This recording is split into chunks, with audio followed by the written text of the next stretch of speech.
I've seen a lot of change, been through a lot of pain. Some things are not the same as they were a year ago, but all will be okay.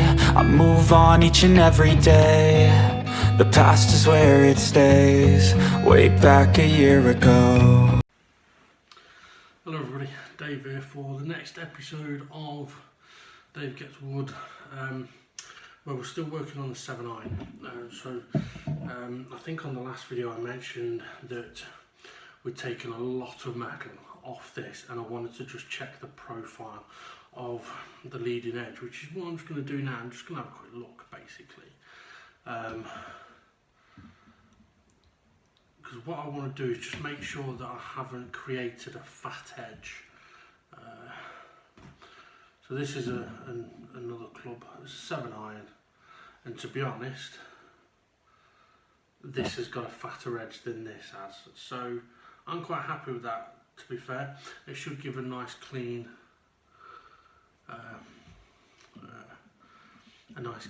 hit into the ground. Right, I'll knock that out of the way then. Okay, so we're going to carry on then with the rest of the head here, where I'm just trying to get the rest of it sanded up. So I'm going to fast forward, so let's crack on.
everybody, Dave here for an update on the 7 iron, and it's as complete as I'm going to get it for now. I have to say this has been the most difficult club so far.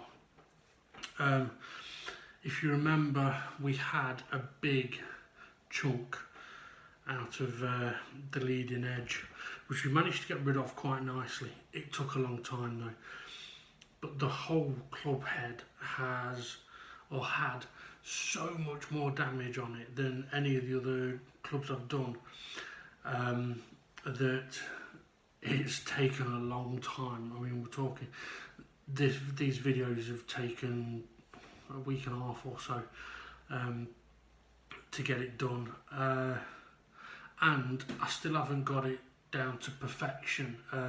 So for example, on the underneath, excuse me, we've still got damage marks here, and on the bottom face, but two things. One, I'm out of 180 grit sandpaper, and the 180 grit is very good for getting rid of the metal without gouging it too much. The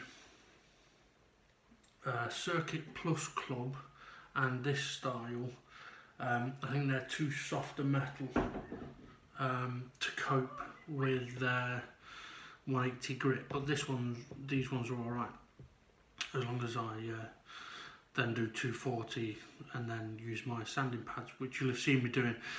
As I was polishing it up a bit, I was stopping, sanding a bit, changing sandpaper, going to one of the pads and then the other pads, basically just going finer, finer, finer. And you'll also will have seen me using the power sander, which I am going to start incorporating into the use of it. I tested it off camera on this club. Okay, so on this scrap one, I tested it on there and on the face. The face on here was actually very dark. It was one of the ones that's got, this section was a completely different colour. So I thought, you know, I'll give it a quick try, because it's taken a bit longer than I would have liked on some of these clubs, and on something like this 7 iron it has absolutely broken me, and that's why I've left imperfections on it. Now you might ask the question, well, why not just keep going on this? Well, one reason is I'm out of the 180 grit sandpaper, and two is I would actually like to get as many other clubs sort of up to this stage or better as possible, but also this is the 7 iron and this has been the worst, but I don't think the 7 iron is the most used club. I believe it's this one, which means that this one could be a hell of a lot harder than this one to do. So I'll go through what damage this has got on the video for this club. So we'll just have a sort of side-by-side comparison again. You can see the big differences. And even though this isn't perfect, I mean, it still looks a hell of a lot better. The faces are looking a lot better. I've also done a bit more research on using the groove cutter. So it does look considerably better, doesn't it? A hell of a lot better. Yeah, so doing a bit more research about the groove cutter and realising that there are two different shapes of grooves. There are V-shaped grooves and square grooves, and most clubs have V-shaped grooves, and I was using the wrong bit. So on here I was using the narrow bit, but actually it wants a wider bit, which is what I used on this, and it has given a much better groove finish. So obviously all the other clubs have already done, they're going to need to be done with that again, but we can do that when we come to do the paint, because we're going to be stripping the paint out of here as well. But one way of knowing that the groove cutter worked better is we can't really see the red or white paint anymore. And we'll just check and make sure that there isn't any dirt in the grooves, but I'm pretty sure I did clean it out. Yeah, so there's not really any dirt in there. So it has been much better at clearing it. Also, you'll have seen me apply some WD-40. Again, that's something that I found out it is suggested to apply a little bit on when doing a groove recut. Main thing about this club though was that massive gouge we had in the leading edge, which we've managed to get rid of. I mean, you'd never know that one existed, and that I'm quite pleased with. Okay, okay, sorry about that. Memory ran out. Okay, so going forward, what I'm potentially going to try and do is use the power sander to, on these, get the finish off. Should save me a hell of a lot of time. Then when we see where the damage is, then we can do a bit more focused work on them. But I just need to basically find ways of making it easier for me. Obviously when I get the buffing wheel sorted out, that makes a big difference, or will make a big difference. Also, I did try my new wire brushes. Unfortunately, I think they're too coarse, too tough. It wasn't really doing anything other than scratching. Yeah, so maybe I could have a look to see if there are ones that are made of the material that's on the end of the Dremel here. I mean, it's much finer, but perhaps just look for some more that are finer, because it would be easier if I could do it in a quicker space of time. Anyway, as you can see, I've got metal shavings all over my face by the looks of it. Either that or it's the mask has come marking me. So I'm going to stop there, try and rest a bit, and on the next one we'll move on to the 6 irons. We've got the 6, 5, 4 and 3 to go, 4 more clubs, but then obviously we've still got the paint to sort out and the polish. But once again, I'm quite happy with how these are looking.